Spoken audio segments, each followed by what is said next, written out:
get out, just go, and take your bag of perlite with you. What did I do? What did you do? What did you do? How about no communication? How about that? What do you mean? I'm talking right now. Haven't I given you everything that you need? I've fed you, I've given you water when you want it, you've had ample lighting, and I check on you from time to time. What do I get in return?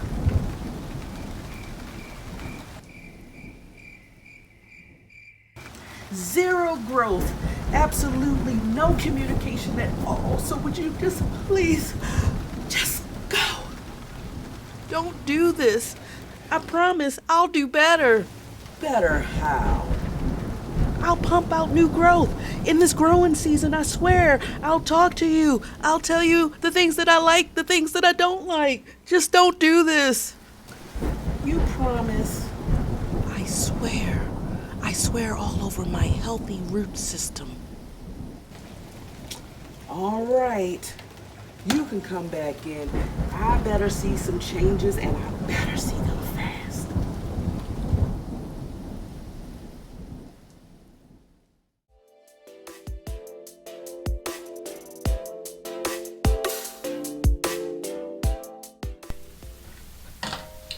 Hello plant community, thanks for tuning into this channel. If you're new here, welcome. My name is Pam, and for those of you who's been tuning into my channel week after week, thank you for constantly coming. Now, as you can see from the little skit that I did just for entertainment purposes, it kind of draws into anyone that collects plants. You gotta face it, if you collect plants, you do have a plant here or there that you're ready to just call it quits, give up on it because you've done all you could and you're just like, it's time to go. So I'm just going to share with you guys real quick 5 plants that I have in my collection that I'm not really too fond of right now at the moment, but that doesn't mean that I'm going to stop altogether. I am going to try my best to meet it halfway, to work it back up to a nice specimen so that I can fall in love with it again. So let's just jump right into it. The first plant, you guys, I want to share with you will be just Tradescantias in general. When we buy them, they be so full and lush, and not realizing that over time, because they can be very vigorous growers, that they will become leggy and not as appealing or as attractive as they was when we brought them out of the store. And that's pretty much what happened with these two. I'm going to show you I'm going to show you guys my Nanook. Now I'm not look at I'm not too upset about this because I actually have another one that is doing very well. It's very full. It does not look scraggly like this. It's just, I don't know, I lost a lot of leaves. It just crisp up. And you know, sometimes, you know, it's not even intentional, but I do notice that, like, for those plants that you've done all you can and you kind of like somewhat fell out of love with them, I have noticed, for me at least, I don't put that much energy and effort in trying to rehab them, if that makes sense. I pretty much let nature take his course. That may sound a little cruel in the plant community, but I'm being honest, that's pretty much what happened here. So, you know, I think what I'm going to do to save this will be more or less, I'm going to have to wait until springtime, and I'm going to have to cut it all the way back and try to propagate what I can. Hopefully the little leaves that I do have won't crisp up on me anymore. And I know that I don't think I'm really on top of my watering, and I think mainly because where I have it at, I be more, I think, conscious of my bigger, thirstier plants than this, and this one just gets overlooked over time. I know it looks terrible. I know what this plant can become. With Tradescantias, you really have to work at it to keep that fullness on the top and that bushiness. Another one that I have that I kind of fell out of love with, another one too, you guys, I was not able to get neither one of these plants in a full, like, big luxurious pot or anything. They were very small specimens, and I think with Tradescantias, at least, you may want to just get a mature version of them. At least that's what I'm learning from just me going through this experience right here. I have another one, which is my zebrina. This one, guys, I loved it at one point because you can't even see. It's like, I don't know what's going on with this plant. And honestly, you guys, I don't even know if I want to even put the energy back into trying to rescue this thing. I'm just like, kind of like, you ever had those plants where I'm like, oh my gosh, I just got to get one. And then when you get one, you're like, oh my gosh, why did I get one? That kind of type of situation, I think, with this one. And when I got it, it was in a 2-inch pot because I couldn't find Tradescantia. To this day, still, even in my big box stores, I haven't been able to see any pots of this, which I think is weird because personally for zebrina, that has to be one of the common Tradescantias. But anyway, I digress. I don't know. I love the purple hue, but it's just, I don't even know.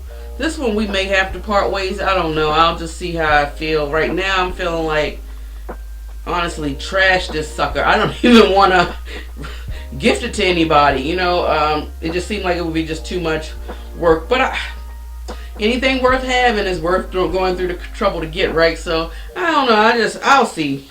I don't know. Y'all let me know if y'all have any Tradescantias and if you still love them, fell out of love with them, or whatever the case may be.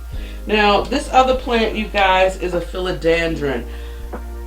I'm not really falling out of love with it. It's just that it's not really giving me that feeling that I once had when I felt that I had to get this plant. When I first saw it, I just felt like I just needed to get the plant. And I had this plant in my collection for slightly over a year now, and I don't know, but let me just show you. It is by Philodendron, Burrow Marks, Fantasy. Let me turn it around. And I don't know, some of you guys may be like, alright Pam, you being downright ridiculous or something. Look at the size of those leaves. Yes, look at the size of the leaves. It's just, I don't know. I haven't had any new growth. Like, the leaves are beautiful. I had it at initially directly in front of a Sansi light.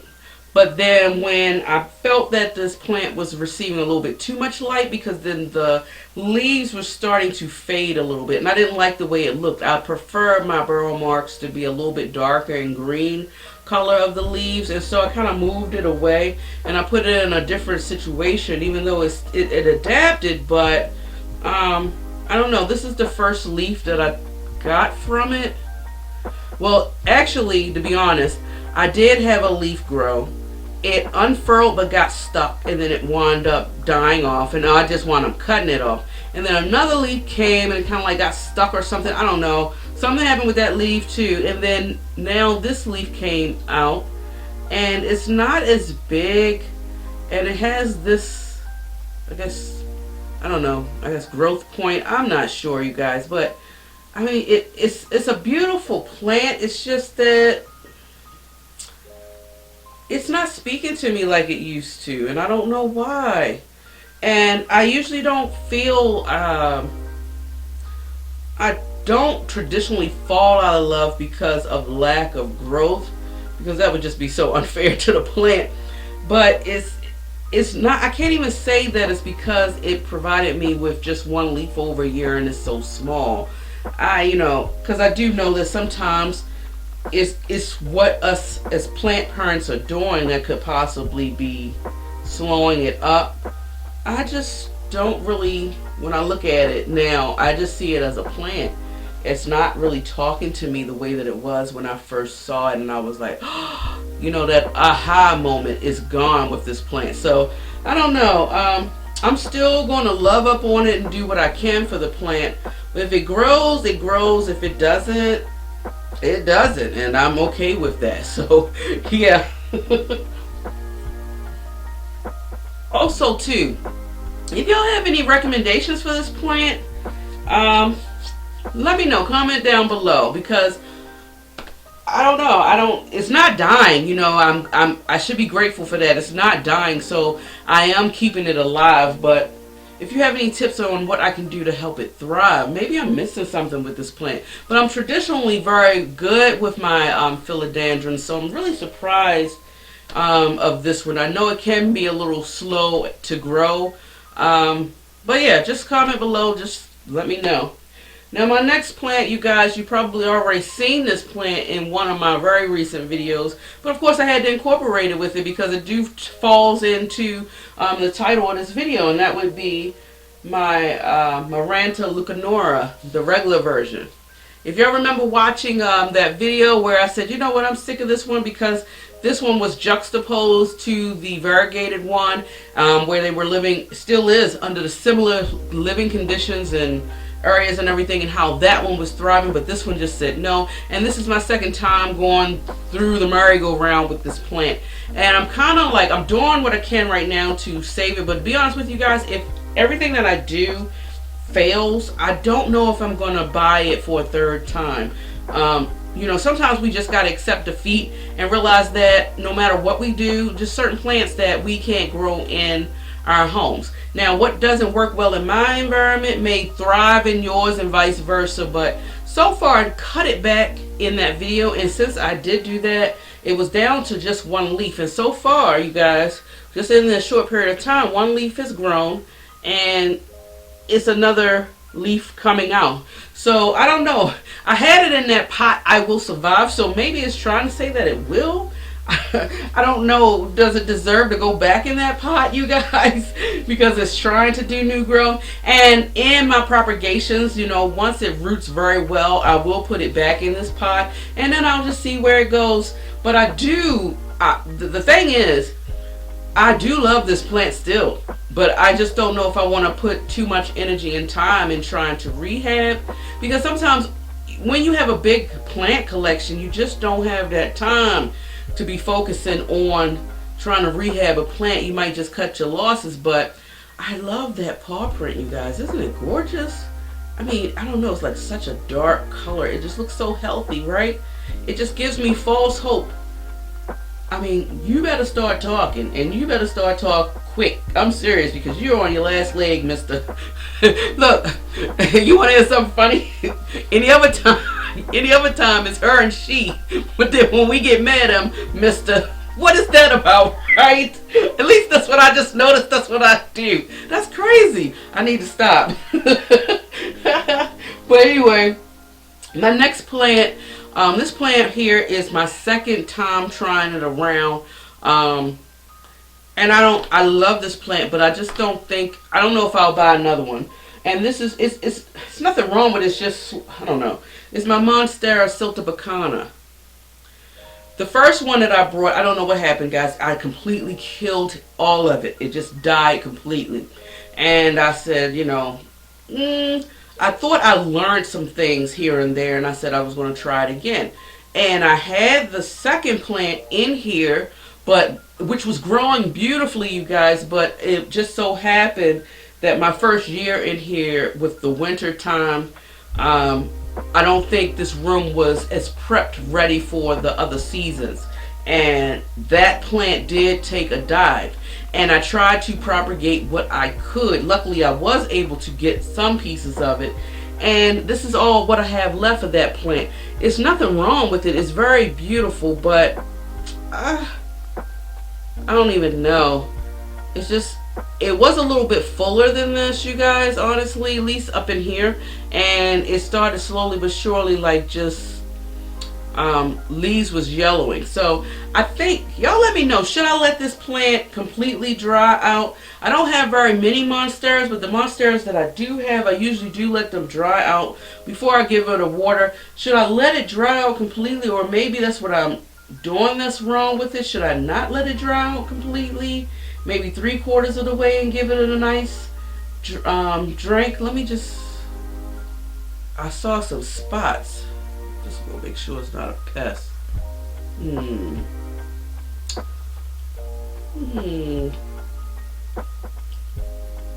Let's see. I don't see any pests, but you know, I'll just spray this down with some water and treat it anyway, just to be on the safe side. I wonder what that is. Anyway, why do we do that, right? So, yeah, y'all let me know if y'all have a siltepecana. I love it because I love this plant because of the structure of the leaves. I do appreciate this foliage because look at that X-ray lighting the veination in the leaf is very beautiful. And when you see a healthier specimen, you can see different hues where it's doing a little play on shadow on the leaves, and that's really what drew me to this plant. But will I buy this plant again if this one dies off? I probably won't buy it again, to be honest with you. I don't know. Or, I may have a change of heart, but we don't know. So moving right along. So I have one last plant, you guys. I don't know. I believe that some of you in the plant community can probably relate a little bit to this particular plant right here. And this will be my watermelon peperomia. You guys, let me tell you, first of all, all of the original leaves that was on this plant when I brought it has died off. The good part about it, I guess, is all the leaves that you do see on here are pretty much new leaves. This plant is a little bit more finicky than what I thought. Now, I know it does not like you gotta have the key to this one. I don't think I've really figured it out. I know that it's the watering, but you gotta find that good measure of when to water versus when to let it slightly dry out. If you water it too much, the stem, to me, tends to get mushy and then it falls off. If you let it dry out too much, then the leaves will crisp up. The leaf will just completely fall off. I have it in this pot, which is plastic, thinking, okay, it's going to hold on to moisture. But what I've noticed is I do water it when the top soil is dry, and I need to actually give it a water right now. But even me doing it this way in this pot, I'm watering it. I find myself watering it way more than I should, and I know that I'm not putting it in a bigger pot because their root systems are fine, and I don't want to risk root rotting it. But what I am thinking about trying to do probably in the next growing season, and that's if this plant survived through the winter season, is probably put it in a self-watering pot and see what it does there. I don't know. I really loved it because it had that beautiful gray streak. It's not so pronounced as much on these leaves. You can faintly see it, but when I first brought the plant, the leaves were way bigger than this, and you can still see the silver streaks, so the lines in it a little bit more pronounced than what it was. And then I also love the color of the stems. I still do. I still love this plant, but sometimes some plants you just got to learn to love from afar and admire the beauty for what they are, maybe in other people's homes and in other people's living conditions. So yeah, so y'all let me know, comment below, let me know if you have any of these plants in your home, and if you're feeling kind of like, should we stick together or should we just part ways? Just let me know. But that pretty much ends this video, you guys. Keep in mind, if you love foliage as much as I do, you love listening to planty things, subscribe to this channel right here. Push up those thumbs up, please. I appreciate your support. Enjoy your day wherever you are in the world, and until next time, guys, much love. See you later.